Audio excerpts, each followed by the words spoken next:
everybody. Welcome to a special edition of Hawk Blogger Mornings in the afternoon. We have, I guess, HB AM and HB PM, but it is HB AM for at least one of our guests. And this is the crossover pod that you guys have been waiting for and begging for a long time, and appreciate all the patience in getting to this point. Let me welcome in the stars of the show. Rob Staton of Seahawks Draft Blog. How are you doing, Rob? Welcome back. I'm great. Thanks, Brian. Great to be back, and looking forward to that. This time next week, the game will have kicked off. So we'll be, it'll be kicking off in about a minute's time. So looking forward to it. It's true. And we get this benefit of one more Sunday without football, that we get to do a show like this on a Sunday. Once the season begins, Sunday shows are going to be interesting. I got to figure that out. But we'll figure that out next Sunday. And next, Griff Sturgeon, who's been grinding on film as always, joins the show. Griff, how you been, man? Doing well myself. Equally excited for next Sunday and see where this season takes us. So I got to ask you both. You know, Rob was just in Alaska. Griff's had this amazing fortune with seeing wild animals lately. Which one of you saw a bear most recently? I got to know. Either one of you? I saw a bear in Grouse Mountain in Vancouver. So yeah, I saw two bears. Well, and I imagine, were those brown bears? Yes. Okay, yeah. So that's a lot more dramatic than what I've seen. I did see I had a black bear in my driveway last Wednesday. Oh my goodness. Yeah. See, I mean, I drove all over Canada. I saw one bear, and all over Montana. You know, you guys have something special going on there. So, a couple announcements before we get into the really nitty gritty of the show. First, have to remind everyone, if you haven't already, gone over to ftnfantasy.com and use promo code HAWKS. Get 15% off access to Stats Hub, all the DVOA data you can want, the Discord channel about all your fantasy lineups, drafts, starts and sits, all that stuff. Less than $8 a month. It's a great deal. They're a great partner. Please think about doing that. And then also, I want to wish detail-oriented Bobby well. He is back in the hospital. He's been one of the most active and generous participants in our channel. And, I think we're all wishing him well. And I think there is in chat, I think it is Smokehawk who is organizing a little bit of a gift for Bobby. So check it out in chat. And if you'd like to contribute to that, I would love to make sure we send our best to Bobby. So think about doing that. And last, but certainly not least, we already got folks gifting memberships. Bobby's the one that started all this crazy stuff. Hawk Zero, thank you for gifting 5 memberships to the channel. I love it. And Smokehawk's already given 10 more memberships. So getting a lot of folks jumping into the channel. And I will tell folks that I'm pretty sure that for the live chat during the game next week, I think I'm going to make that a members only chat. So that hopefully will mean less spam, less other stuff. And so this is a great time to join as a member if you're interested, and maybe get one for free. Make sure you got gifting turned on if you want to be a member. All right. So, fellas, it has been a while. Before we kind of look to the future, I do want to look a little bit in the rearview mirror. What have been the stories that have kind of gotten your attention through the preseason for the Seahawks? Rob, I'm going to start with you on that one. For me, the improved performance of Derek Hall, and I know that will not mean much if he does not go into the season and do it against actual NFL offensive tackles. But it's just been pleasing to see that he has looked a lot better than he did last year. And especially given Uchenna Nwosu's not going to be available for the start of the season, we're going to probably see a lot more of him than many of us expected. So he needs to play well. So I think the fact that he has had a good preseason, it's what we all wanted to see. He's a high pick. You have to hit on those. They need these guys that they've taken in the first and second round off the back of the Russell Wilson trade to pan out. So seeing him play a little bit better, I guess that was probably the first thing that springs to mind in terms of what my main takeaway from the preseason is. What about you, Griff? What caught your attention? I think the number one thing that sticks out in mind is that we were kind of able to confirm what we thought we more or less knew about the roster. The D-line is as strong as we, at least insofar as, 3 preseason games can tell you, the D-line looks really strong. And that was something like we went into preseason thinking like, well, it should be pretty strong at full strength. And so far it looks like it is. The cornerback room looks really, really talented.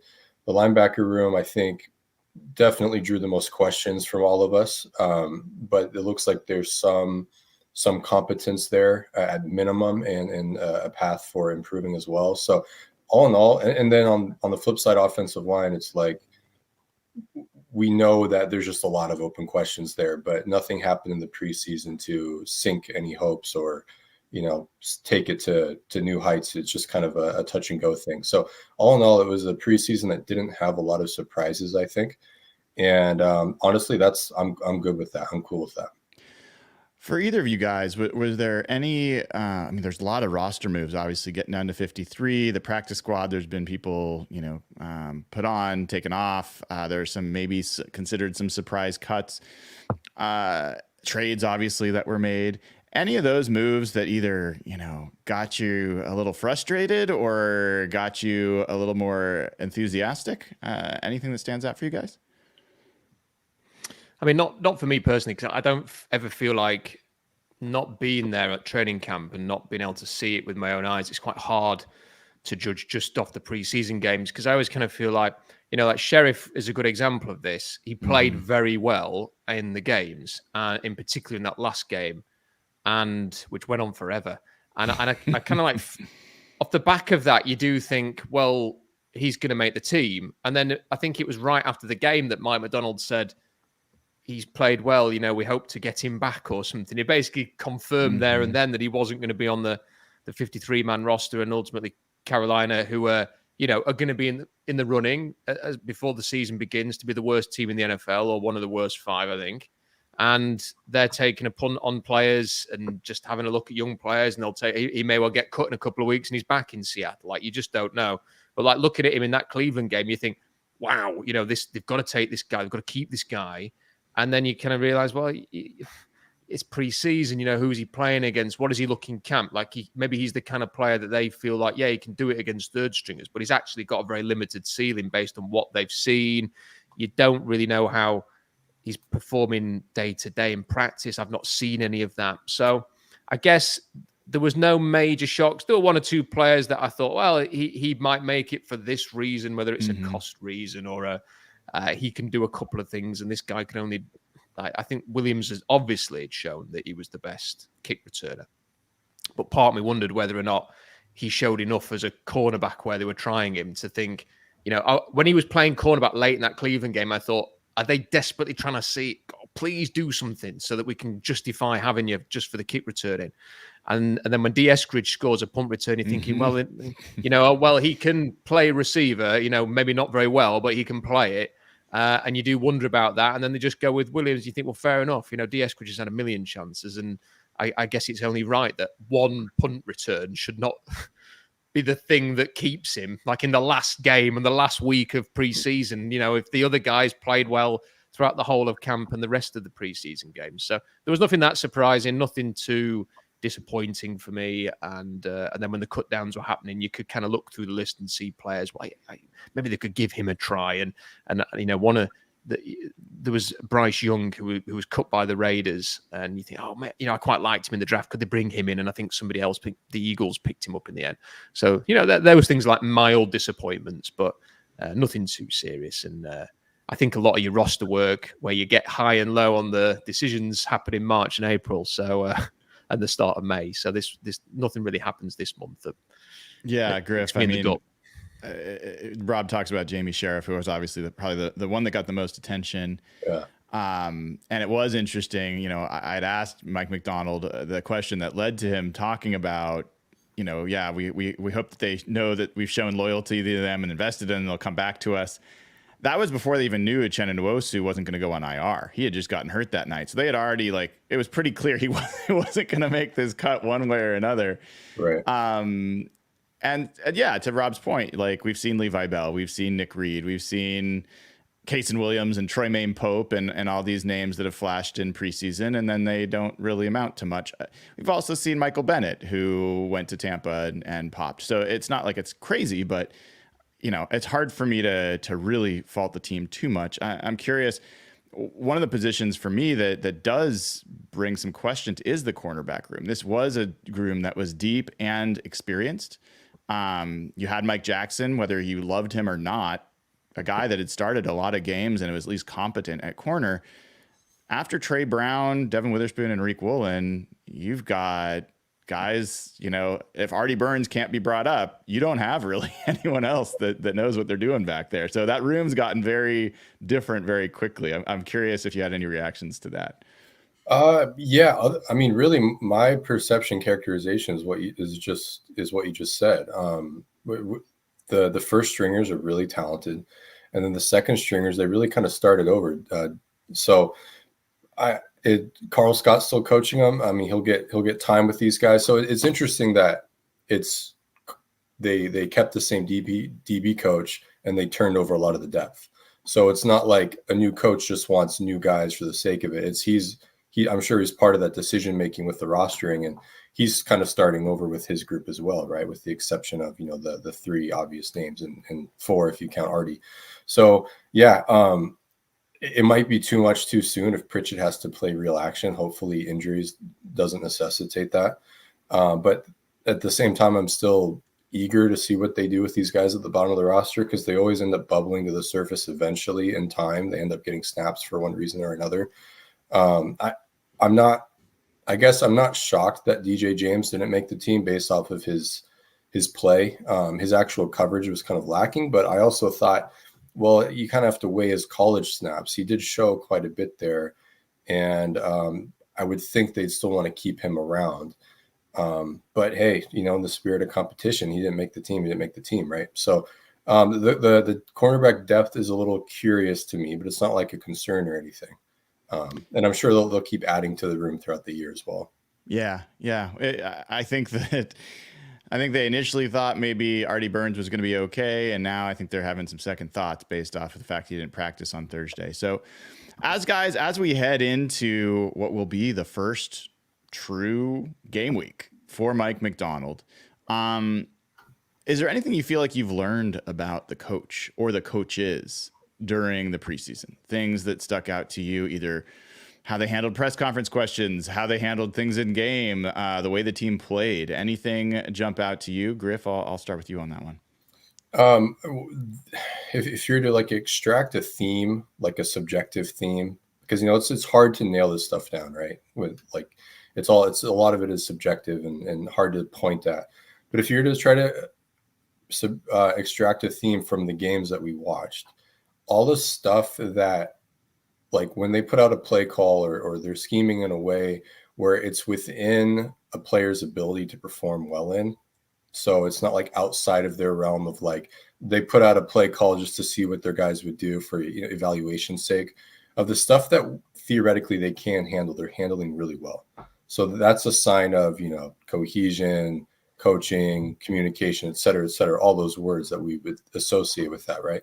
So that generally is, I think, a really good indicator at this point in the season, and probably bodes well for as they want to introduce more complicated concepts, introduce more of their game plan, get more specialized. You would think that they would be able to take that on well as the season goes. So really, it's so far so good, and it's cool getting to know Mike McDonald, his personality wise, his coaching style and everything. He kind of has that dry delivery, but I think there's a lot going on underneath the surface there. He's not a boring guy at all. He's really interesting. And I think he's got a really interesting dynamic with all of his players as well. So yeah, I mean, I like what we're working with here in that regard for sure. What about you, Rob? Well, I mean, on the press conference side of things, I think it's very interesting. He's clearly a man who, when he doesn't want to talk about something, he makes it very clear. He doesn't want to talk about something, and injuries are not something he's ever going to talk about. And, this is something that we kind of deal with over here because, some coaches will dabble in a bit of injury info and others will just, they almost look at you with disgust when you ask about injuries because they know that you know they ain't going to answer it.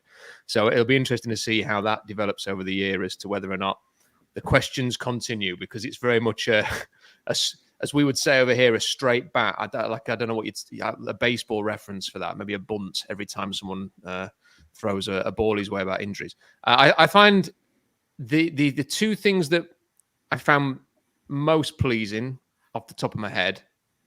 One is the fact that Darrell Taylor and D. Eskridge are no longer on the team told me that Mike McDonald is not just going to do what he thinks John Schneider might necessarily want him to do. Because I suspect there must have been a turn, John Schneider, this is a complete guess, but that Schneider has said, let's give these guys another chance because I think that perhaps their potential has not been maxed out under the previous regime.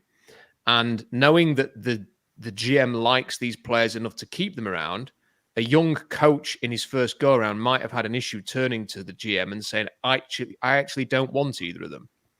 And that they may just keep hold of them on the roster, maybe not play them, but not actively want to get rid of them. And the fact that they've both gone makes me think that Mike McDonald will just say what he thinks and that the two of them will work without any kind of prejudice in terms of, I like this guy, or the GM might want me to say this, that they're actually just being honest with each other. So I found that quite a good thing. And then the other thing I really enjoyed was seeing that one drive from the offense against Cleveland, because preseason football, I mean, that game was pretty boring because it went on forever. And, at half time, I kind of felt like, could we not just have an agreement here that given the first half lasted about 4 hours, could we just call it a day? And I love the fact that Kevin Stefanski didn't even do an onside kick at the end. He was just like, no, get me back on the plane. But that first drive was so aggressive, and I enjoyed every second of it. Like, it was an attack. It was an attacking Seahawks offense. And I think it's not that the Carroll offenses were, I think sometimes it was overstated how conservative they were. I mean, actually, he was a walking contradiction at times in that he would often talk about wanting to have this dynamic, relentless running game, and then they'd have games where they barely ran the ball. So there were, it's not that they weren't aggressive. They were. They had a lot of deep shots. They would throw it deep. But I thought just to come out and take it to Cleveland with big chunk plays and be very aggressive like that. And then as the game went on to sort of use the run, I kind of formed in my own head like a vision of Seattle sort of scoring quickly with the pass and then finishing games with the run, which I think is probably 99% of fans' preference, regardless of which team you follow. So I did enjoy a glimpse of what the offense could look like in that game, and I thought it was the only time we got to see the start, most of the starts on offense. So I thought that was quite good. Are either of you more optimistic after the preseason than you were before? Enough that you'd say, yeah, I feel meaningfully more confident, or are either of you less optimistic because there's something that you were hoping to see that you didn't? Griff? In the aggregate, I'm honestly right where I was before preseason, which is generally on the optimistic side with some cautious reservations. But I mean, going into the preseason, I felt like they're a 10-7, 11-6 team. Coming out of it, I just feel like this, for me, is confirmation of a 10-7, 11-6 team that is capable. I mean, I feel like looking at the schedule, they're capable of winning every single game. I don't feel like, they don't have a chance here. Of course, they won't win every single game, but I feel like they have a shot in any given game.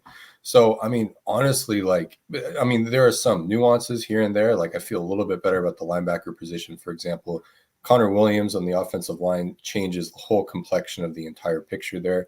Those are factors that, can have a multiplying effect for everyone surrounding them. But generally, it's I came into the preseason with certain assumptions, and to me, they just kind of confirmed the assumptions more or less. And so, really, it's the same. I feel pretty confident about the team. Yeah. Well, give me one of those assumptions that you got more confirmation about. Well, so I mean, last year with the run defense regression, I didn't think it was because, at least on the interior, that Like they weren't giving up those big runs because the interior defensive play was poor. Like it wasn't because Jaron Reed and Leonard Williams were losing blocks. It was Boye Mafe kind of got promoted on accident via Nwosu's injury, going to the Nwosu role. Derek Hall wasn't ready, and Darrell Taylor was a disaster. Before that happened, though, when Nwosu was in there, everyone was playing to their ability exactly what was required of them. And I didn't realize how sensitive, they were really a house of cards. And it wasn't until that Nwosu injury happened where there is this domino effect. It wasn't just losing Nwosu himself, because he himself isn't the difference between a top 5 run defense and a bottom 5 run defense, but it kind of showed how thin they were behind him. So my thinking was, regardless of the coaching staff, before they even made hires, I'm I just want to get the best players healthy and restock the depth. Let's start there. So I came into the preseason with, all right, they're coming out healthy. And then of course the Nwosu thing happens, but they're coming out healthy. Another year of growth of Mafe. I'm pretty bullish on Derek Hall's development. You got Mike McDonald coaching them. Adam Dirty coached a good D-line last year. I'm feeling pretty confident about this. We know what Tariq Woolen is capable of. We definitely know what Devin Witherspoon is capable of. The safety room has, I think, is a pretty solid group, all things considered. So it's I was negative about the linebackers. I think overall, but you can still do a lot of things with the weak linebacker group in theory if you've got talent around them in those areas that I've mentioned. So really, it's more confirmation of what I thought I knew, and preseason doesn't always indicate that. Sometimes if you have these assumptions, they don't get confirmed until regular season, or they get undone in regular season. But I've never had I feel like I haven't seen a more transparent preseason in a while, positive or negative.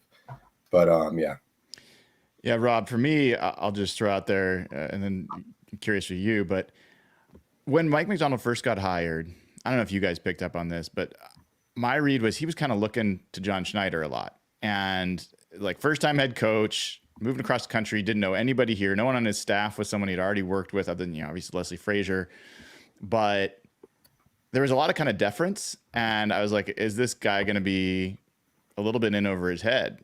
And for me, the games were great, but seeing him once he got on the field and seeing him, how he was able to work with the team day in, day out, and how I saw differences practice to practice in terms of how the defense was playing and how locked in he was. He's not trying to be an offensive and a defensive coach. He knows exactly what he is. He'll tell you, I don't know anything about offensive line play, so I'm not going to try to tell you that. And he's given that to Grubb, and they've hired I think a great one there. And so my confidence, part of the reason I've gained a meaningful bit of confidence is because I see a coach and a coaching staff that knows what the hell they're doing, that has a team that is responding to when they twist a knob, the team responds. And so you're seeing the vision of what they're trying to paint start to come to fruition. Now, all this is preseason and practices. When there's real adversity in the season, of course, you'll see that. But for a guy that's the youngest head coach in the league and the first time that's taken over from a legend, there was a real chance that this could have been you never want to follow the legend generally. and I think in this case, the Seahawks may be able to have a Green Bay Packers quarterback position kind of situation instead of, a Bill Belichick potentially situation. But what about you? You feel more or less, anything drive more or less confidence for you? Oh, without a doubt, I feel as excited from a Seahawks preseason than I have since probably the 2012 preseason. And to give sort of some balance to that, obviously 2013 was very exciting, but that was an expectation had grown then that the Seahawks were going to be very, very good, that they were going to be a contender, and then afterwards from that, I think in 2014 preseason, you kind of just please don't have a season like a lot of Super Bowl winners and regress, and they didn't. So, and then after that, it was, we don't need to go through old ground. Yeah. The preseason that followed that, it always kind of felt like they were trying. There was always something that was preventing them from getting back to the top, but they were agonizingly close to it, and they never quite got there. But so this has been a very satisfying preseason. I think you're absolutely right that in those early press conferences, I even thought that Mike McDonald started to sound like John Schneider. He just turned him so much, like he was using words that Schneider used. His voice started to sound a bit like Schneider. And in training camp, he sounds more like he did when he spoke at Baltimore. So I think there was a lot of that going on. I just think it's been extremely interesting to see a new staff. There's new life there. My expectation levels are very high for this team, but with the balance of I fully expect that there will be things in the season that will produce some adversity. I fully expect they're going to lose a game that's going to be massively irritating, that leaves us all like gnashing of teeth afterwards. But it'll just be part of the growing pains of a new staff and a new team, and that will happen, and we'll move on by a couple of days after that game. And I'm intrigued to see how he and his staff will handle things like adjustments in game. When a team, the first week might be a good example of this. Sean Payton will, by halftime, will have worked out something that the Seahawks are doing and will be able to exploit some aspects of the defense, and how the Seahawks throw a counterpunch to that is going to be fascinating to see. But the way that, everything just seems like I said, that one drive against Cleveland gives you like a small glimpse as to what the offense is going to look like. I can't wait to see the offense. And that is with the acknowledgement that the offensive line might be an issue this year. The defense just feels back. It feels to me like, after years of watching poor defensive output, like being run all over by a crap Steelers team, to like look at this team now and think they are going to fly around, they're going to hit people. I feel like it feels like the last few years not been any turnovers. Like, I feel like this is a team that will create turnovers. I can't wait to watch Byron Murphy play, in a proper, meaningful NFL game. I can't watch. Like, I'm almost, as much as I would rather have Nwosu out there in the first game, I actually really like the idea that it's going to be Maffei and Hall, perhaps, who are going to play a lot of snaps. The two guys that you've drafted in round 2. Let's see what they can do. Let's see if those two and Murphy can be the future of the defensive line. There's just so much that is making me excited for this year. I can't wait. Like, I wish it was next Sunday already. Mm-hmm. I can't wait for this season. I think they've hired the best coach they could have done. As somebody who was very interested in the Detroit defensive coordinator, and who knows what would have happened if he'd have got the job. I actually think now, having Grubb and Huff working with McDonald on the defense, with Dirty and Leslie Frazier there, I don't think this could have gone any better. And I think as a fan of a team, all you can really ask for is to have some confidence in the people that are running the show. You aren't going to win every game. You're not going to win every Super Bowl. You're not going to make the playoffs every year. But as long as you've got belief in the people who are making the decisions, I think you can live comfortably within your fandom. And right now, I do have that faith. So I'm very excited about the season. I love that. And before we get a little bit further into the Seahawks, let's take a quick tour around the division, if you guys are up for it. And we should start with the 49ers, because obviously there was some crazy news that came out last night. Initially, I was like, this has got to be a fake tweet. And Ricky Pearsall gets mugged and shot in the chest. And I guess he just got released from the hospital today. Thank goodness he's okay, or at least, okay enough to be released from the hospital, as well as you can be when you've been shot. But what's your kind of read about the 49ers? They got Brandon Ayuk, signed the extension after all that turmoil. Trent Williams has not been signed. I assume he's going to be before the first game. We'll find out, but I assume that's going to happen. They know that they need him. Are the 49ers the same team that they were last year? For you guys, are they the same behemoth titan that they were, or do you see them differently? Are they a different Titan? Maybe they're the same level, but they're different strengths, or are they a team that could maybe take a step back? Griff, what's your take? I think offensively, they go from a team that is lapping the field to just kind of a regular top 5 offense. So there's going to be some mild regression, even if they didn't have personnel regression. Some of their performance in certain areas were just doomed to regress just by the laws of math, basically. Like their performance on tightly contested throws, there's no way that sustains for as long as it has. It's the bottom's got to fall out eventually with some of that stuff. We know that Purdy, I've been a Purdy dissenter, and I begrudgingly begrudgingly acknowledge that, okay, this guy's on the plus side of average. Now, I don't think he's better than that, but I think he's on the plus side of average at least. But he'll still put the ball in harm's way. That's a weakness. If he didn't have that weakness, he'd be better than above average. He'd be knocking on the door of top whatever, right? So I think that's something that will, unless he changes his style of play, that's something that will come home to roost for him. Defensively, like last year, the 49ers, they were kind of already like their run defense second half of the year, like fell off a cliff. Their pass defense really goes like as their pass rush goes. They lost Eric Armstead. I think that's a huge loss for them. Hargrave is a good pass rusher, but he's never been good against the run.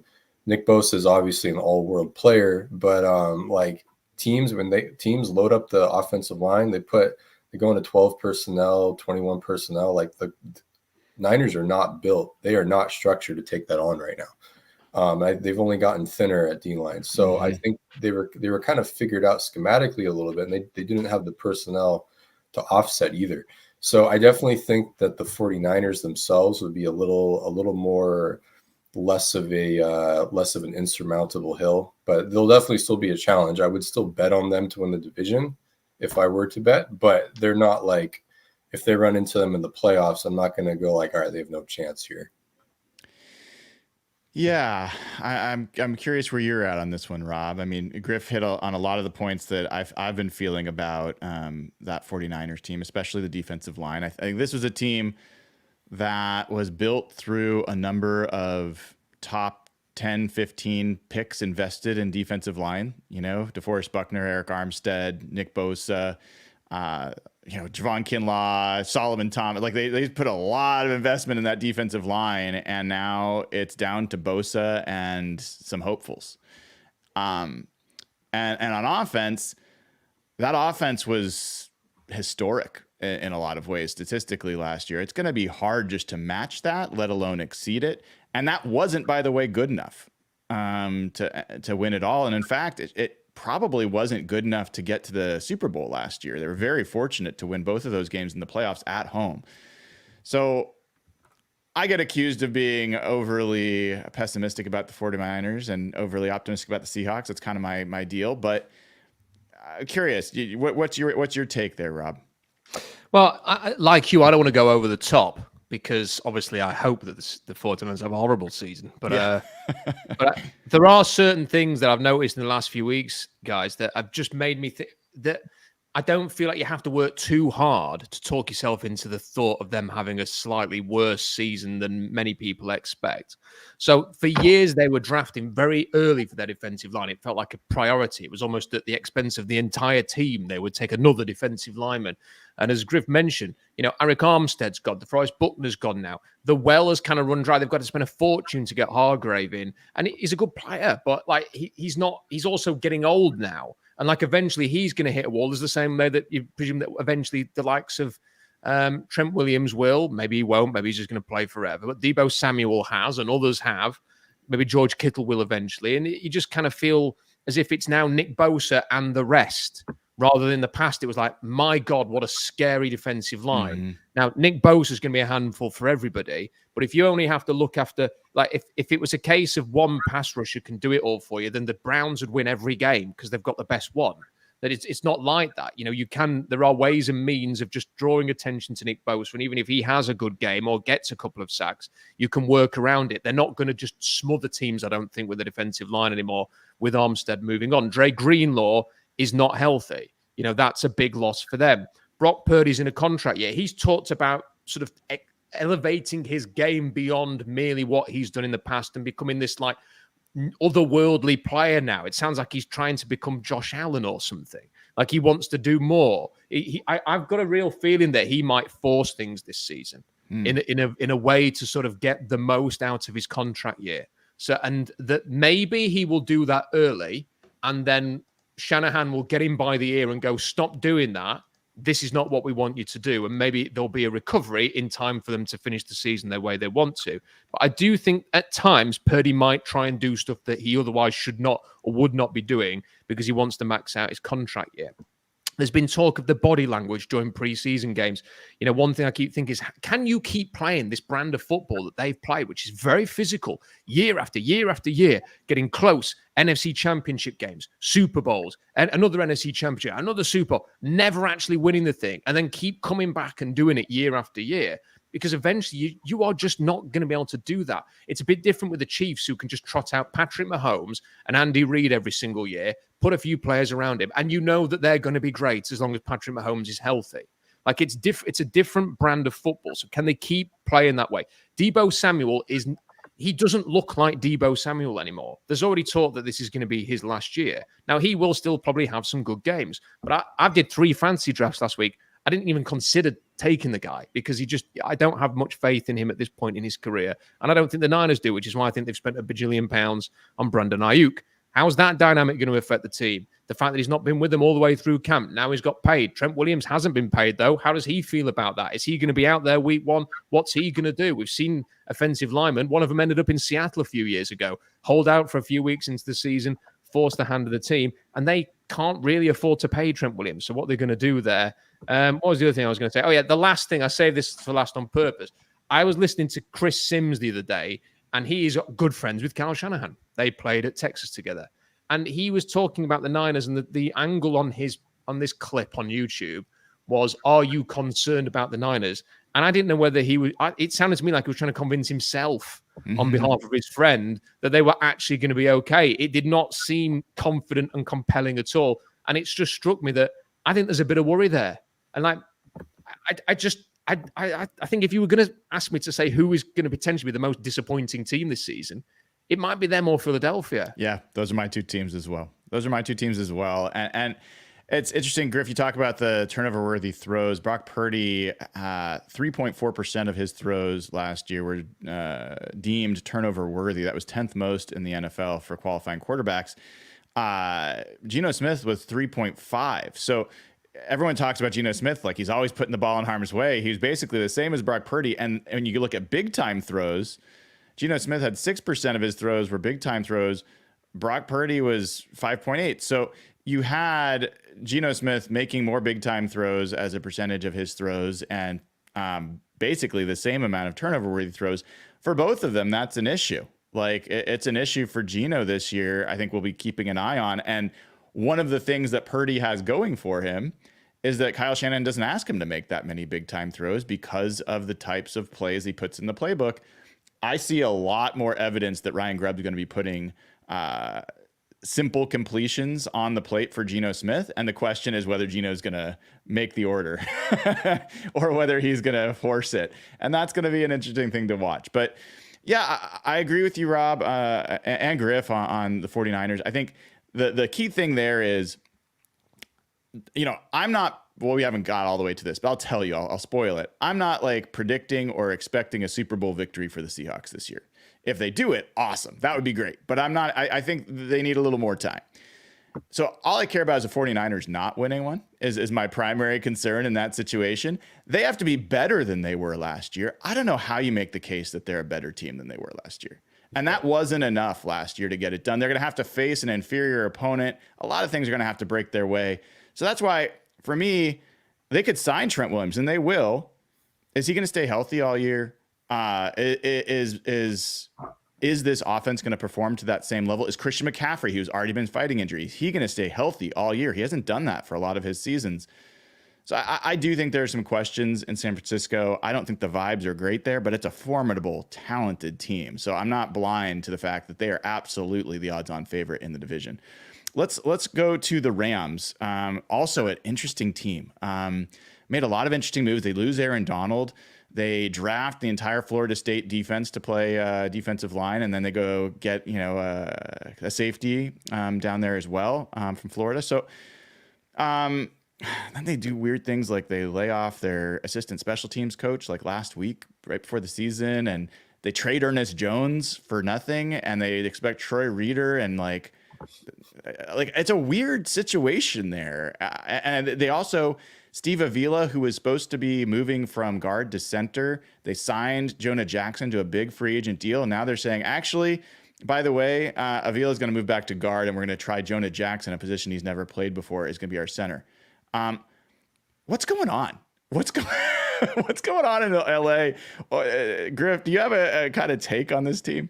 They've always been a weird rostering team. They do weird stuff in the offseason. They spent like they're willing to just burn draft picks for a player, and that player ends up being good for them. But like they're big time spenders. They're not afraid to take swings. It's interesting. Like they brought in, like you said, they spent a lot of money on their interior O-line. I thought they overspent, but the guys they brought in are still good players though. Mm-hmm. So like they're willing to pay their price for a guy that they like. Unfortunately, I think that they're really good at identifying who they like and why they like them, and then using that player to the best of their ability. So, I mean, to this point, like their process has been good over like the whatever 6-7 year McVay window and Snead window. So I have a hard time sinking them. I think they're going to be a competitive team. Mm-hmm. If Stafford is healthy, year 2 of Puka Nacua, Cooper Kupp, I mean, I don't want any part of that. Even though the Ravens beat the Rams last year, Stafford still got his production in whatever manner he wanted it. It wouldn't shock me if the Rams won the division. I wouldn't bet on them too, but like I think they can be really. I feel like all three of these teams. I feel like the Niners are going to win 12 games, and then the Seahawks and the Rams are either going to win 10 or 11. And it's going to come down to the final month, and it's just going to be like the slightly better team is just going to slightly edge out everyone. So it sounds like, before I go to you, Rob, Griff, it sounds like you are in the camp that the Rams are better than they were last year, even with Aaron Donald leaving and some of these other Ernest Jones leaving. Yeah, I mean, it's really I'm more viewing that around their offense. I mean, their defense kind of was already fairly bad last year, so I don't think the defense can only fall so far. I guess I don't think they'll be a train wreck defensively. They might, mildly improve, but I think we're not talking about anything better than like a average unit. They're probably, whatever metric you like, they probably rank around like 18th, 19th, 20th type of thing. But I think that their offense can absolutely be top 5, top 7 if Stafford is out there for all 17 games. Yeah, Rob, I mean, I love Jared Verse, so I loved that pick. Not to go to the Rams, but I just love that player. We haven't even seen him yet. I think probably because he's playing pretty well. Braden Fisk sounds like he's had a great camp. I was not as big on Fisk as others. But they lose Donald. They bring in old cornerbacks and Tre'Davious White and Darius Williams. Tre'Davious White's had injury issues. Where do you land on this team? Is this team like one that's like really coming forward and like can take this division? Are you like, hey, this team actually might fall backwards? Where do you fall on them? Well, look, I'm very prepared to look really stupid in about 6 weeks. By saying I just don't. I'm not feeling the Rams. Like I think people have forgotten how fluky the Rams were last year, and this is with Aaron Donald. And just a reminder on Aaron Donald, they haven't just lost a good player. They've lost one of the all-time greatest NFL players that has ever lived. And even last season, which has proved to be his final season, 90.9 PFF grade, 10 sacks, 84 total pressures, 60 hurries, 14 QB hits. I mean, the guy was dominating, perhaps not at the level of his peak, but he was still Aaron Donald. And now you take him away. When they traded the linebacker to Tennessee, everybody was going, Colby Turner better be like a surprise all-pro because there's no protection for any of these linebackers now. And the guy who's replacing was the green dot linebacker is a bit of a Cody Barton figure amongst Rams fans. Hey, now careful with Griff. You're going to hurt Griff's feelings. but they feel the same way. They talk about him in the same way that Hawks fans talked about Cody Barton. And then you just sort of look at. I like to look at their results last year. So just to run through some of their wins as they wait, hold on, because I know where you're going with this. I was going to do the same thing. I'm glad I'm going to give you the grace to do it. Let me just quickly thank Eshwar for giving away 20 Hawk Blogger memberships. That is amazing. Thank you for doing that. And also just give folks a quick reminder. Head on over to ftnfantasy.com and use promo code HAWKS to get 15% off a subscription. It is well worth it. Under $8 a month. You will not regret it. Thank you for doing it. And let me know what you think. If we want to trade some stats between us, I'd love to geek out with people on it. All right, Rob, I think I know where you're going because I was just looking at this. The wins they got after the last half of the year after they were 3-6. Talk to us about it. Well, their second win was an overtime win against the Colts. Is what it is. They had no business beating the Seahawks in November 19th, and that was a disgusting loss from the Seahawks perspective to lose by a point. At that point, if they'd have lost that game, they'd have been 3-7, and then they beat. If they had lost, if Jason Myers had made that field goal, the Seahawks would have made the playoffs, and the Rams wouldn't have. Yeah, but the Rams would have been 3-7 at that point. I mean, and then they go and beat the Cardinals and the Browns, who were, we can say, well, what a good win against the Browns at home, but the Browns were the Seahawks beat the Browns, being competitive, and the quarterback situation was a mess. They gave the Ravens a game, and you have to give credit. I watched that game. You have to give them credit for they were very, very competitive in that game and probably should have won it. But then there are other wins. The Commanders by a score. They beat the Saints by a score. They beat the Giants by a point.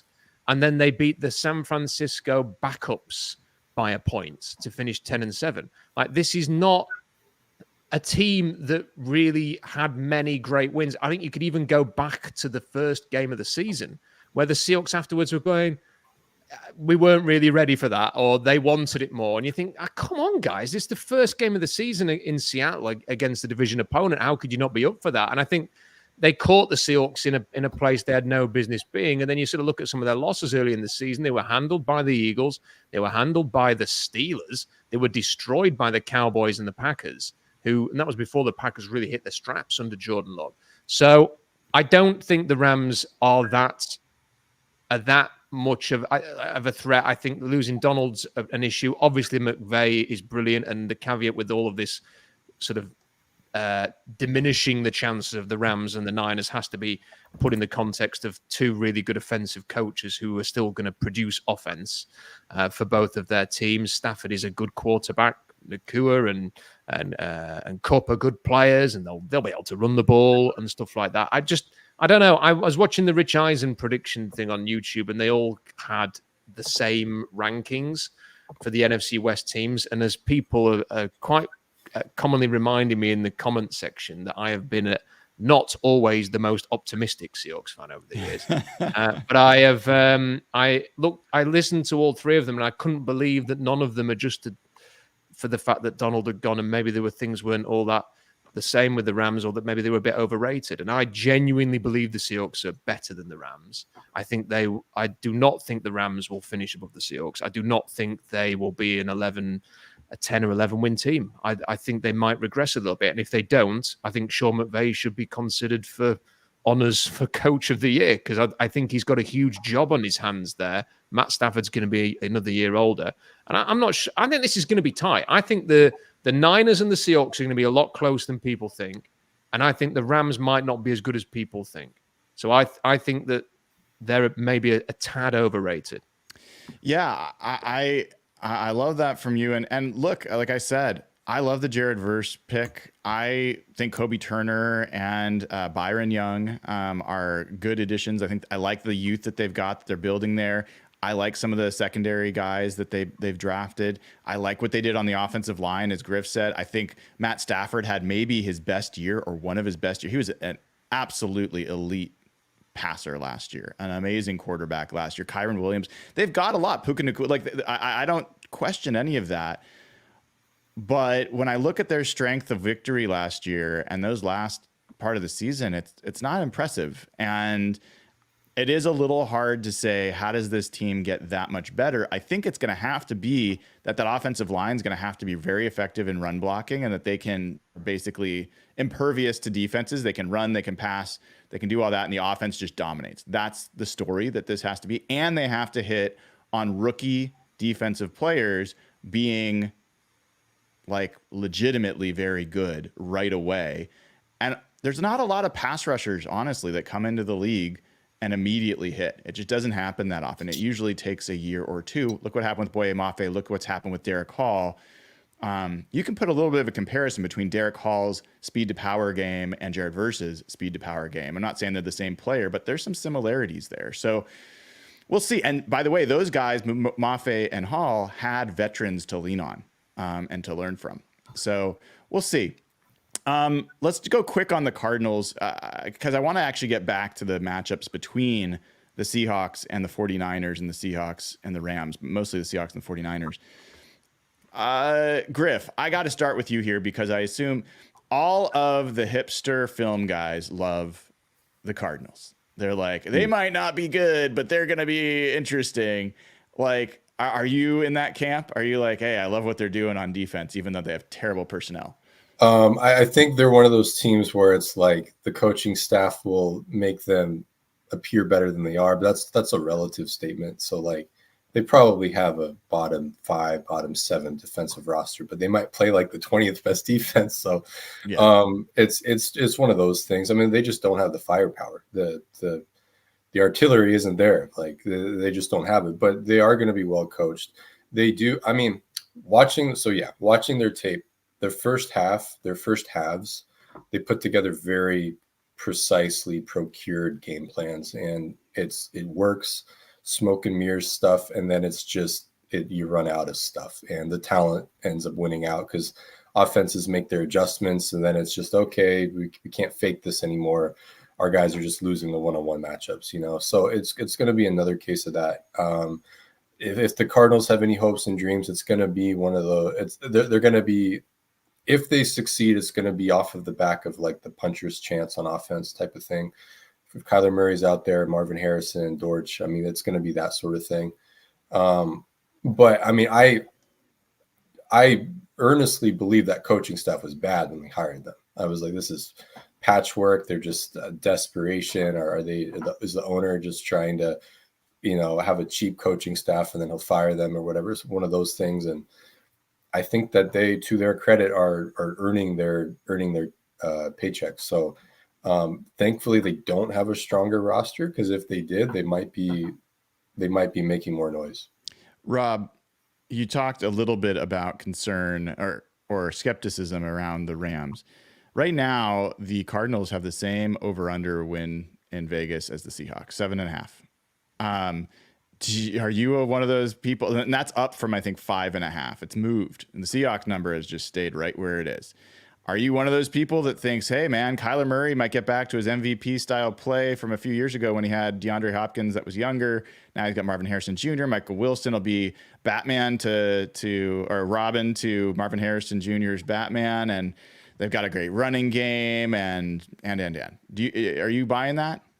Well, there's no doubt they've got some offensive talent. Like you say, 2 good receivers, one who's expected to come into the league and be fantastic, who they drafted this year. They've got a good tight end who can be a real factor in the passing game. They've got a running game. And look, and I think Kyler Murray has been on an interesting journey because people... I think they maybe underestimate him a little bit. I don't think he's ever going to be a quarterback who can ever be consistent enough to lead you to the promised land. But I think in any given game, there's always a chance that he will scramble around and make stuff happen and stuff like that. And he is a dangerous player to face. So I think for that reason, offensively, they'll be competitive. But I just look at the defense. I just don't think they've got enough difference makers. When they are going to go and play teams like the Seahawks and the Rams and the Kyle Shanahan Niners, I'm sure there will be competitive games. But I don't think they have got those sort of defensive game changers it might be that those games are shootouts, all 6 of them. Like they might all be big scoring games that it'll come down to whether their offense can keep up, and maybe they will.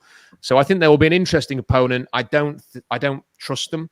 And I think that while the coaching staff, as Griff said, have undoubtedly proved a lot of people wrong, I still kind of found the way that the game ended in the last game of last season, that kind of sticks in my memory a little bit, that there were at times like the way that the Cardinals found a way to lose that game. There were various times at the end when they could have played the circus music over, the decision making the Cardinals were making, especially when the kicker missed 2 kicks at the end. I mean, they had no business losing that, and they did. And I just wonder if that there will be a couple of moments like that where they will lose a game they should have won because of bonehead decision making on the field or on the sideline. And I'm not as perhaps as optimistic as some. I mean, I think it's crazy that they've got the same win-loss record as the Seahawks. I'm not saying that as a Seahawks fan. I think 7.5 wins is incredible. A couple of times I've gone on to the bookies, the betting markets in the UK to see if I can stick an absolute wedge on the Seahawks having more than 7.5 wins, but the odds are just not good enough. Like, they've set it at 7.5 wins, but you don't actually make it. You could put a lot of money on that and not make much back. And I kind of think it's almost not worth it. You know, if somebody gets horribly injured in week 1, you'll just be kicking yourself for making that bet. But at 7.5 wins, I think is probably fair for the Cardinals. I still think they'll probably be a 6-win team by when it's all said and done. But I do think the Seahawks, if they've won 9 games the last 2 years with a terrible defense, I don't see how they're going to lose a game more this year or a game and a half more. That seems ridiculous to me. Yeah. The storyline that keeps coming out from all over the place, if you're kind of being negative about the Seahawks, is kind of follows 2 things. It's one, Mike McDonald's going to take him some time to implement. You know, it's going to take him a year for this to really catch up. Maybe by the end of the season, they'll start playing better, or next year, but this year is going to be an adjustment.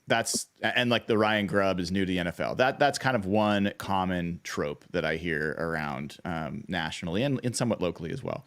The other is not something I hear as much, but something that I think is legitimate, which is, it was great that Geno Smith proved that he can be clutch and lead teams to victories at the end of the game, fourth quarter comebacks, and lead the NFL in that statistic last year. That's great.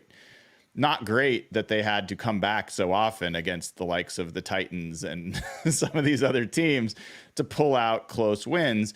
And anytime you're playing that kind of game, it can just go the other way. And so there's some validity to saying, okay, well, the Seahawks were on the razor's edge of being a 5 or 6 win team last year. So maybe that's something to take into mind. I have trouble with that, guys. They'll just be, the close, I've looked, the whole reason I started my blog a long time ago was because I hated having hope and then going to see the team play and realizing I was an idiot and crushed my dreams. Like, that's why I spent all this time trying to learn about the team. So I go into every season, even though I'm optimistic, I go into every season trying to make sure there's a reason to actually be hopeful about a team. I'm having a really hard time coming up with a valid reason about why this team should be worse than it's been the last couple of years. I don't see it.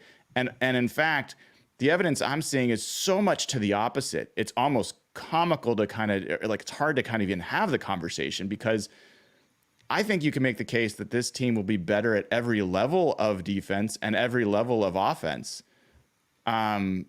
And that's not even talking about, the schemes and all that kind of stuff. So I think for the first time in ages, and Griff, I know, feels a little differently about this. I feel like the Seahawks have a play calling advantage on both sides of the ball. That's something I don't think we've had. So there's a lot of things that, to me, I wouldn't say I'm looking forward to the first game against the 49ers, but I'm incredibly curious about that game because, look, guys, we know that this season starts off with the Broncos and then the Patriots.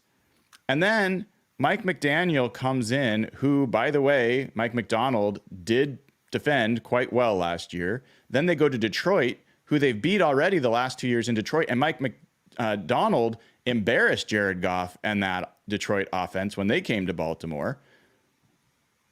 And then it's 49ers, like it's Giants and then the 49ers. Like, it's not a crazy stretch to think that this season could start off like obscenely optimistic and have people like wondering what the hell is going on. Rob, when you look at the start of this season, which of those games are like, yeah, that's not a win, I just don't buy it? Well, we went through the whole schedule on a stream I did last weekend, and we were actually trying to talk ourselves into losses because we did think that it was unrealistic to go too positive and to sort of run through the whole thing thinking, wow, it's going to be this many wins. So we erred on the side of caution with giving, let's chuck a couple of unexpected losses in there. But very early on, like you look at the Miami game, I think that's a really interesting game because, the first two are very winnable. You get to Miami, you think, okay, That's it's a big offense. It's going to be, the weather presumably is not going to be horrendous. It probably would help the Seahawks if it was that day, because the Dolphins do not play well in cold weather, and they benefit from South Florida a lot, with their system and everything like that. But because it's early in the season and they tend to play their worst football later on, Miami, that might not be a great time to play them. It's a challenge. They can put a lot of points on the board. We've seen them do that against this defense that Mike McDonald's had with Miami. So maybe that is a game that could be tough. But then you look through it, and it is hard to sort of find the games. They've got a lot of winnable games. They're playing a lot of quarterbacks that aren't great or are rookies. I think it's a bit of a lazy assumption on McDonald. Well, he's going to have all these troubles. I think there's definitely going to be some moments in the season when he has growing pains in his rookie season. But I don't get the feeling that he's going to be a fish out of water. I think that, you made a very good point about the wins last season. I mean, look, let's just be honest here. Why did the Seahawks need a late couple of drives against the Titans? That's because the Titans ran for 162 yards. Like, they had Ryan Tannehill at quarterback. Everybody knows that Derrick Henry, when he gets in the red zone, has always got that jump pattern. They still couldn't defend it. Like, that was the most predictable. What's going to happen in this game before that game? Derrick Henry's going to do that little pop pass thing or whatever. And it happened. They had no answer for it. So you need the late drives, because you've allowed a team that was only going to come in and run the ball to run the ball on you, when all you had to do was limit the run against the Titans, and you would have had an easy win. They couldn't do it. The Browns game, we've just watched PJ Walker playing preseason. With the greatest respect to the man, he's awful. He threw for 248 yards in that game. And on top of that, the Browns ran for 155. Like, the reason the Seahawks needed a late drive is because the Browns moved the ball when they shouldn't have been able to. That should have been if this Seahawks team, I'll tell you now, if this Seahawks team with this coaching staff and these players played that Browns team with PJ Walker leading it, I think it'll be a demolition. And they couldn't move. They got about 5 yards in the second half up until that game-winning drive, the Seahawks on offense. And on defense, they had very little answer. And they needed I think that was the Jamal Adams heading a football game to bail them out, to get the chance to even have the late drive. I mean, they had no business requiring late drives. And I think this season, the difference will be, Brian, is they won't need those late drives. They'll have already won the game by the time it gets to the last 5-6 minutes. And therefore, they won't need to be as clutch. I'm very confident in that. And I do think they're going to have a good season. And I do think there's a lot of reasons to be optimistic. And I hope that I'm not eating those words in about 4 months. We all do, Rob. I got another question for you. You have a few more minutes, or we're keeping you obviously very late at night? As long as you want. Okay. So imagine the first game against the 49ers. And imagine the 49ers have all their guys and Seahawks have all their guys. Okay. So forget injury or anything else. How do you think the team matches up? Where do those two teams, like who 49ers have dominated that matchup recently? Do you think it's similar to that? Do you think that this is, what do you think about when those two teams match up? And Griff, I'm going to ask you the same question. So I'm curious where you are too. Well, I can remember flying all the way to Seattle for the last game between the Niners and the Seahawks in Seattle. And the first drive, the kickoff happened, and the Niners opening drive was about as predictable as it could have possibly been. And the guy next to me, I didn't know, turned to me and just went, I could have told you exactly what was going to happen on that drive before it started. And the difference is now I don't think the Niners are going to have any idea what the Seahawks are going to do in their first few defensive drives. And they may still have success because they've got good players like Christian McCaffrey. And the quarterback clearly is very well suited to the Kyle Shanahan system. But they are going to ask the Niners questions. They are going to challenge them in a way that they have not been challenged for a long time, which is why the Niners have gone from a team who could never beat the Pete Carroll Seahawks to a team that regularly beat the Pete Carroll Seahawks. There is going to be a lot of difference to this. And I do think the Seahawks have shown. I mean, look, who can forget the Jackson Smith and Jigba play? The Seahawks can test the Niners on defense. They can come up with a scheme to limit the damage of Nick Bosa. And I think they will be able to move the football to the point that they can be competitive on offense. But defensively, they are, I think, going to produce more challenges to Brock Purdy. They're going to blitz him. They're going to give him looks that he's not expecting. They are going to have to go into this game with a total open mind rather than, okay, we're playing Seattle, Pete Carroll, Clint Hurt. We kind of know what we're going to get. There obviously are going to be wrinkles because there always are. No team is going to go out there and just do the same thing every time you play them. but they're going to be kept guessing. I can't wait for that game. I think it's a fantastic test, and I am really, really optimistic that it's going to be very different. I mean, the Seahawks are going to win, but it's going to be a very different game than we've seen between the Seahawks and Niners. Because I traveled all the way over there for that Thanksgiving game, and that was bloody embarrassing last year. You and Evan and Jeff were all here as well. So yeah, Thanksgiving was good. The game was not so good. Griff, if I were to ask you which team put up the most yards against the Ravens defense last year, what do you think? Which offense do you think did it? Well, was it the 49ers? It was. So there's this narrative there that, you know, McDonald has shut down Shanahan and Shanahan offenses. And the fact of the matter is they moved the ball quite a bit. Now there's some game script stuff and some other stuff playing in, but they turned the ball over 5 times. And one of the things that I think people don't really fully understand about McDonald's defense is he has a remarkable turnover rate because people are so confused by what's going on. They may get you a few times, but then they put the ball in a place that they really shouldn't. And I think we started seeing that even in preseason. The balls were going to, like, how many times have we seen a Seahawks game where, like, or seen another team's game where it's like, why are people throwing it directly to the defense? Like, it never happens to the Seahawks. They're always having to make these miraculous catches to take an interception away. And we started seeing that. Like, Tyrell Dodson dropped an easy interception against the Browns in this last game. So when you see these two teams, you obviously study the X's and O's of it. Do you feel like there's, you know, you've talked about the linebacker concern. Is there reason to think that this could be worse than it's been before? Do you think it's the same? Do you think they've closed the gap? How do you think these coaches and these teams will match up this year versus last year? It's a loaded question, and that's what makes it so fun from the X and O's perspective. Ultimately, I think regardless of scheme, whatever, they will be coached to be more competent, to handle the things that are within their control better, and that will shrink the margin itself. I believe regardless of what happens on defense, the Seahawks offensive line simply behaves itself. This offense can win a shootout with anybody on a good day, at least. That said, like you said, they held the 49ers to 19 points. That was the worst game of the 49ers season on offense. But simultaneously, they also gave up a bunch of yardage, 6.7 yards per carry, 7.4 yards per carry to Christian McCaffrey. Brock Purdy still threw for 8 yards per attempt, which is really good, but he threw 4 picks. And I said it, I think, on an earlier appearance with you. Mike McDonald did not defeat Shanahan that day. He destroyed Brock Purdy, though. And I think that he wasn't trying to take on Kyle Shanahan's structure head on. He is in the AFC. You've got Patrick Mahomes, Josh Allen, Joe Burrow, Justin Herbert. You're dealing with spread offenses out of shotgun. He had built a defense that is meant for that play. He didn't have the tools on his tool belt immediately to handle what Kyle Shanahan runs. What Kyle Shanahan runs is the antidote to the spread defenses of the league right now. That's why he's destroying people.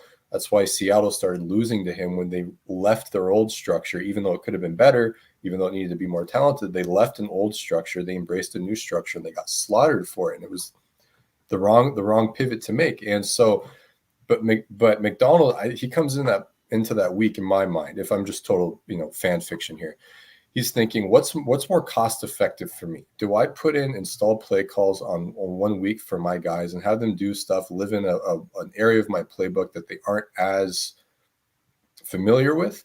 Or do I just go, what are the conditions where Brock Purdy does something really stupid?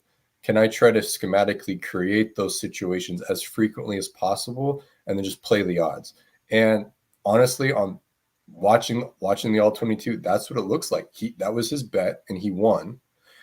If that Shanahan, McDaniel, McVay group chat, LaFleur group chat, I'm sure they're probably thinking, Kyle, you had him right here. If they just could protect it, you would have had 5 more dig routes wide open over the middle. Shanahan got him. He got him on a lot of this stuff, even stuff that Purdy didn't connect on. But I think McDonald was okay with that, though. It's different now. McDonald is coming into the NFC West. Sean McVay, who likes to spread it out, he will put bodies in the core. He'll put 7, 8, 9 gaps in the run scheme and go like, defend me. And if you defend the run, great, because we're going to run play action over the top of your head now. So it means McDonald's going to evolve. And I am very curious in the whole NFL like tape space that wants to like chronologize McDonald's career, because they'll be doing that. He's like their next Saban right now. They're going to see, I think, a pretty big shift philosophically from what he did in Baltimore to what he did now. Thankfully, that's, I mean, on a DNA level, he's no stranger to that stuff, because Wink Martindale, he came out of a gap heavy, I form league, and then he slowly started to expand into more spread stuff. McDonald came up on that. It's not a big deal for him to, it's not a big deal for McDonald to like ease into that stuff. It's just, it will be different in than it was in Baltimore. If it isn't, Kyle Shanahan's going to find that bubble. He's going to hit you with counter 5 times. He's going to get 5 explosive runs. Brandon Ayuk is going to be screaming over the middle again, especially with like, even though I was impressed by Dodson in that Browns game. Even if Dodson hits his peak, even if Jerome Baker reverts to his 2022 year, which I thought was pretty good, they're not Roquan Smith and Patrick Queen. And that's not fault of their own. That's not McDonald's fault. It's just those guys are first rounders for a reason, right? So, to answer your question, like, I have no idea. I think that gap will close, but I am very excited to see what that cat and mouse game looks like. It's on between the elder millennial scheme lords right now on both sides of the ball. So I love that. And one thing I'll throw out there is watching Shanahan versus McVay for years, not even talking about the Seahawks, Rams versus 49ers. One of the things that would happen is Aaron Donald was an omnipresent force. Everyone talks about how he affected the Seahawks. He affected every friggin' team he played. So they played the Seahawks a lot and whatever. But there were whole portions of Shanahan's playbook that went out the door when they were facing Aaron Donald, because they just knew, like, despite the fact that they seemed to be able to scheme around a lot of interior offensive line challenges with him, they're like, no, we're just not going to do it, but we're going to take him out of the game. They had a lot of success against the Rams. But I am curious if Byron Murphy has the potential, maybe it's not this year, maybe it's next year, but does he have the potential not to be Aaron Donald, but to cause enough havoc in the middle of that line to create differences in how Shanahan has to call plays, which then gives, Pete used to call it creating a factor. If somebody is a factor and it causes another team to have to adjust to that factor, now like, I'm going to force them, if you're a basketball player, I'm going to force them to their weak hand. Like, I know what they're going to do because they have to, because this is an omnipresent factor. I think Byron Murphy has the potential to be one of those types of players and to change the kind of calculus for all of these games in the NFC West. We don't know. We don't know how soon that'll happen, but I think we all see that he's got the potential to be one of those guys. Rob, you look like you're dying to jump in. No, I agree with you. I think it's an interesting play. I think if he plays the way that he did against the Chargers, then the sky's the limit for him. I think the one thing about Byron Murphy, watching him on Texas, was that he didn't have many of those games where you could watch a game like the Washington game and you could feel like, well, he's impacting the game. He's making splashes. He's creating the pressure. But he never quite had that game where, when you think to some of the legendary defensive tackles who've come into the league, Donald had a bunch of them. But like a Dominican Sue, when you were watching him play at Nebraska, there'd be a game where he would be like, no quarterback at either team was the person you would talk about afterwards was Sue. Like, he'd get like 3 sacks or something, or it'd just blow up the game. Jonathan Allen had those games at Alabama. You think of players like that have done that. And Murphy perhaps did not have that at Texas. There was not that one game where he had that amazing, that's his moment sort of play. And you just think, okay, I almost need to see a little bit of that before I can really invest in he's that kind of a game changer. But you just see it. Like we saw it the flashes. I think I have watched the all 22, which is not something I always do with the NFL teams, on the 3 preseason games for Murphy. And I can't remember which game. There was one of the games where he got stuck on blocks quite a lot. I think it was the Titans game. But there was certainly in the Chargers game, he was like, look at this guy. How did he last to the middle of the first round? And if you see sort of that, then yes, he can impact that. And the Niners did a good job with Aaron Donald, but like you say, it probably came at a cost of what they could do on offense. And any way that you can limit the Niners, because it doesn't feel like we've done that in the last few games, would be greatly received. Yes, for sure. Let me welcome in a new member, Eric Peterson. Welcome. It's great to have you as part of the crew, Eric. Thanks for supporting the show.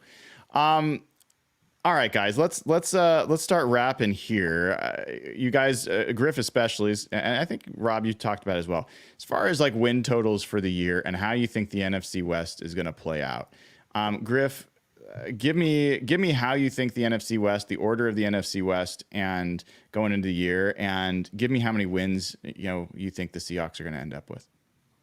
I feel like the Seahawks should be an 11-6 team, but I think they end up winning 10 on account of just first year variance for rookie head coach.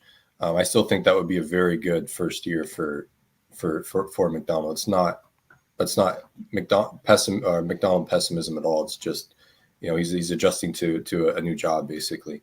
But I think the Seahawks go 10-7. I think they start stronger, and I think that they end maybe slightly disappointing in that sense. And how do you see the division going?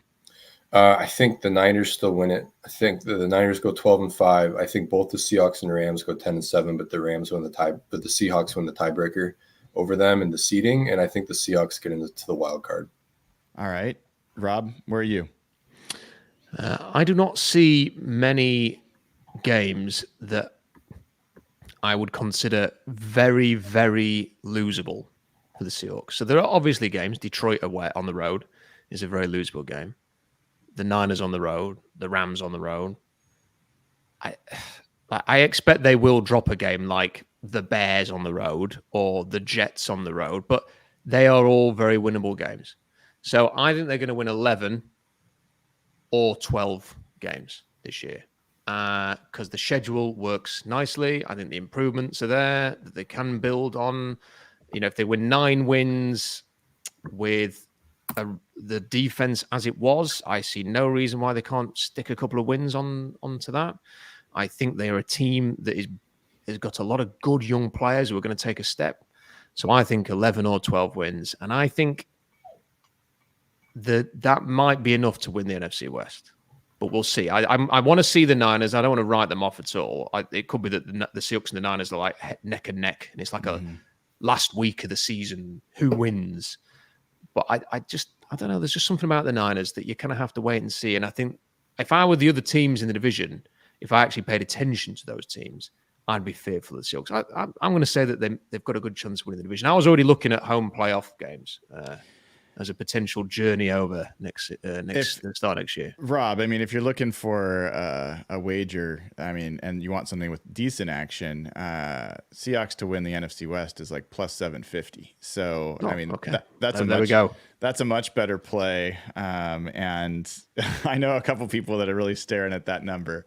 By the way, I tweeted this yesterday, but the last time a team won the division that started the year with odds that long was 2017 when Sean McVay was his first year as the youngest head coach in the NFL, took the Rams to the division lead and did it with plus 1,500 odds. And he also took the 32nd ranked offense and turned it into the first ranked offense in his first year. So I think there's some interesting things to watch there relative to what Mike McDonald's walking into, and I don't think it's crazy at all. When I look at this team, I see a 12-win team. That's what I see. I have gone through the number, like I've gone through the schedule, and I'm always so to the optimistic side this time of year. I've calmed it down to a 10-win prediction. So I'm where Griff is. But I'm also talking out of both sides of my mouth. The reality is, like, if you really pushed me, like, and said, what do you think the quality of this team is right now? I think they absolutely can challenge for the division. I absolutely believe that they are a 12, maybe even more, maybe 13 at the top end win team. The flaws and the caution for me is, I'm kind of factoring in Connor Williams is going to play a lot of games. And for all we know, he gets injured and you got Olu in the middle of that line, and it's a very different line with Olu at the center spot. I am assuming that the offensive line is not going to be the same train wreck that it was last year. I don't hopefully, knock on wood, that's just like really low variance of what can happen from an injury and quality of play perspective. Don't know. And if they get Connor Williams and they get decent line play, and they don't have other kind of crazy injury stuff, then this team's good enough. They're just good enough to compete. So I like what we see from this team. I think that we could have a very fun year, but I'm going to stay a little bit on the conservative side with 10 wins and hopefully be optimistic, be on the positive side of my prediction. Can I just to finish? I mean, I think the Seahawks had like the 28th defense per DVOA. Yeah, they were. And when Mike McDonald took over the Ravens defense, they were 28th, which is a massive coincidence. And he got them to, I think, 8th within his first season there. If the Seahawks go from the 28th defense to the 8th, and let's just say the offense stays wherever that was, I can't remember where it was ranked. How can they not 12th. win? Okay, so how could they not win a couple more games easily, or 3 more games? I mean, that to me, it just seems like if the defense is rapidly improved and the offense even just stays where it is, that's not even accounting for the prospect of an increase in offensive output. How can this team not? And also, the schedule's not as hard as it was last year. It's not as bunched, at least, for sure. So for me, I know it's all as fans, you don't want to be too optimistic, dear, and especially when a Seahawks pod like this, you just know there's going to be a Niners fan somewhere that's just bookmarked this, ready and waiting to reveal the nonsense that we're speaking here if it doesn't pan out this way. But as a realist and having spent time looking at the team and watching the team and just keeping an eye on the other NFC West teams, it's quite hard not to be optimistic about an increase in wins. Yeah.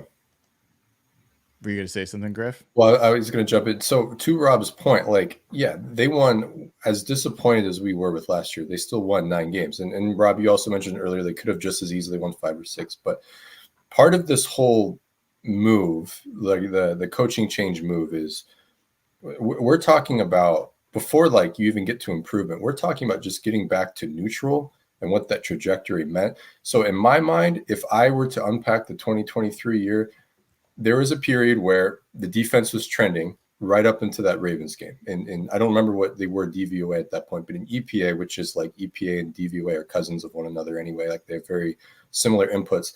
They were the 10th ranked defense in EPA. My mind is whatever coaching, this is before, right after they fired Carroll, right before they hired McDonald. My mind was thinking, whatever staff comes in, can you get them back to that? That should be their starting point. That's what they should be. They should be firmly above average with the talent they had last year. Can you then grow from there? So if we just close our eyes and imagine the defense never turning into what it turned into the second half of the year, and then if we close our eyes even more and imagine, hey, could they not have one of the 5 unluckiest injury situations of the O-line? What are we talking about for last year's team? If the bottom falling out meant 9 wins, what does that mean for just regular regression to the mean injury luck at O-line and a defense that is just playing to its talent level?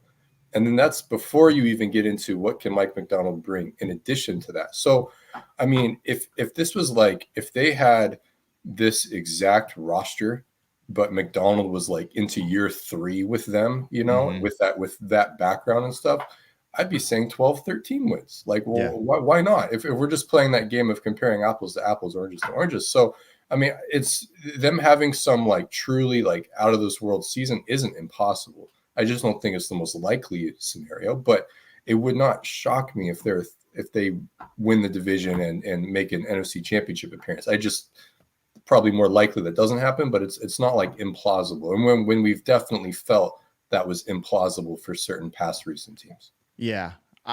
I did not feel like that was plausible last year or the year before. I mean, I predicted the playoffs in Gino's first year and I felt there was valid reasons for that, but that was optimistic. Last year, I thought they'd win more games. I thought they'd win 11, maybe at the top end, 12 games off of having a 9 wins the season before.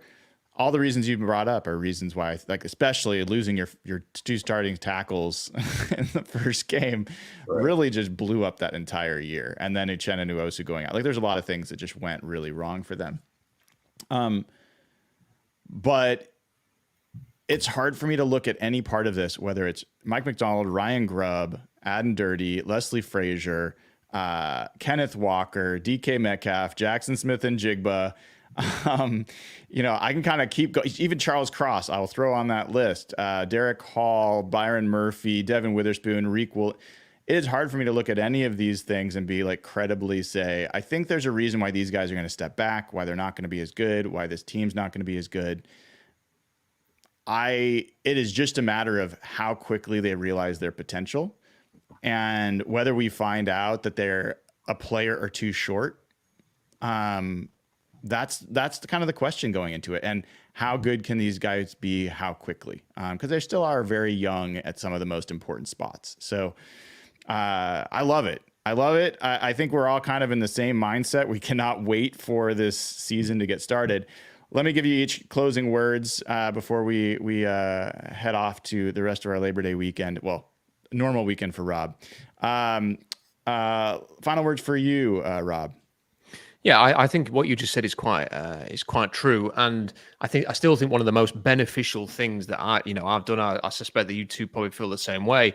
Was that fantasy draft of all of the teams in the division, because it really made you think, where do I want to put these players on a board? And then when you broke them down onto a board, you realize the Seahawks have got a lot of good young players, but what they don't have is the blue chip, big name, get into any team players that the Niners have. So it's whether those players can move forward and get into that sort of category. Mm-hmm. And it's not that the Seahawks need 10, they just need like a few of those players. The Niners don't have 12 blue chip players. They just have like a good group that enable them to sort of push through.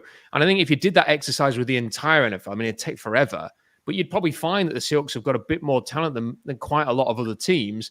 And it's now bringing it together. And look, the difference last year was, I think we'll see this year. I don't think we will see what happened against the Steelers in any home game this year. I don't think we will see, like, there were games of whatever reason that was, whether it was O-line, opponents, play calling, whatever it was. I don't think we'll see halves where the Seahawks just really struggled to move the ball like they have, like I said, the Cleveland game. There were others that they'd have like 5 to 10 yards for like a quarter or something.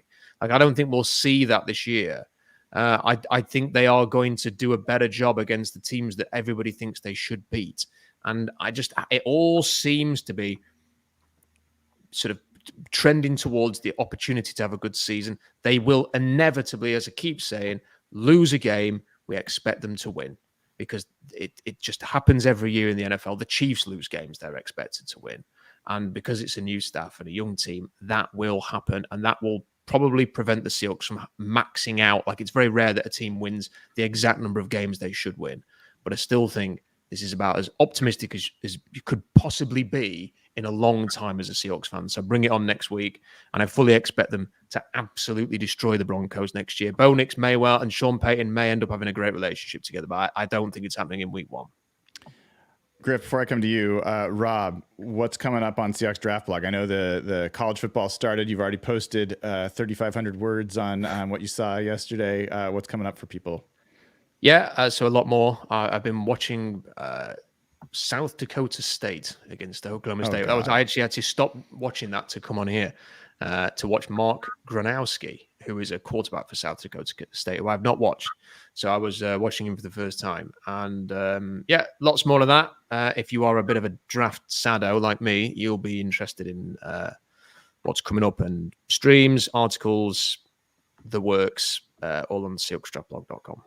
It's awesome stuff. Make sure you follow Rob and read and listen to all that stuff. Griff, closing thoughts from you and what's coming up for you guys on Seattle Overload. Closing thoughts. I really just want to see this offensive line as healthy as it can be. And I'm really excited and geeked out about the offense. I think the offense can be a top 5 unit if that happens. I think they have the pieces in place. So, I'm excited for that. Just anywhere you get your podcast, we're on YouTube. You can just search Seattle Overload. Maddie and I are there just yammering away about stuff that doesn't matter. So, yeah. Don't let them be too modest, folks. They do great stuff over there. I learn from what they do. And one of the things I love, especially about, Griff online, is doesn't always share the same point of view as a lot of other people, but was super patient about just continuing to share his perspective and why he has it. And I think he's got he's got credibility because of how he puts the time in to really assess how people are doing at their job on the field. And I think it made a lot of people smarter for having listened to him. So make sure you check out C Mike's Spin Move. That's 2 S's, C Mike's possessive plural Spin Move, and check out the Seattle Overload podcast. Guys, this has been so fun. Hopefully we'll have chances to do this during the season now and then. And, again, really appreciate you coming aboard. Thanks for having me.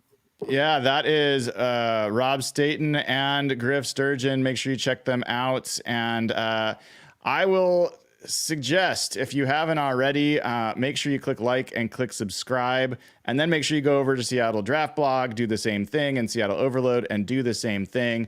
Thanks to everybody who has joined as a member today or gifted memberships today. I really, really appreciate it. And tomorrow morning, 8 a.m., I've got a bit of an announcement. So tune in then for the next episode of Hot Blogger Mornings. We've got some great guests on Tuesday as well. I've got a surprise guest next Friday. It is game week, folks. It's game week. And by the way, the Seahawks are also practicing. I will be there to interview players, press conference, all that stuff. So keep an eye. Make sure you click the bell to get notified, because I don't know when I'm going to go live. So that's the only way you'll know when I go live. Click the bell, click like, click subscribe.